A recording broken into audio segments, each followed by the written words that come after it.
పూజా విధి విధానాలు తెలుసుకొని శాస్త్రబద్ధంగా పూజలు చేయడం ద్వారా దేవుని అనుగ్రహం మీకు మీ కుటుంబ సభ్యులకు లభిస్తుందని పురోహితులు చెబుతున్నారు. ముఖ్యంగా పుష్ప పూజకు ఉదయం 5:30 గంటల నుంచి 6:30 గంటల సమయంలోపు చేస్తే అనుకున్న పనులు పూర్తవుతాయట.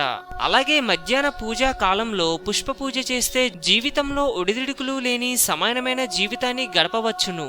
సాయంకాల పూజతో దేవుని భక్తి మరియు సమస్త కష్టాలు పరిహారాలతో పాటు సమస్త దుఃఖ రోగాల నుంచి విముక్తి పొందుతారు. కానీ రాత్రి సమయంలో చేసే పుష్ప పూజతో ఆరోగ్యం పాడుకాక తప్పదని పురోహితులు హెచ్చరిస్తున్నారు.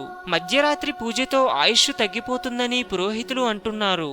హిందూయిజం గురించి మరెన్నో గొప్ప గొప్ప విషయాలు తెలుసుకోవడం కోసం మా ఛానల్ని సబ్స్క్రైబ్ చేయండి. ఈ వీడియో మీకు నచ్చినట్టయితే లైక్ చేయండి, షేర్ చేయండి.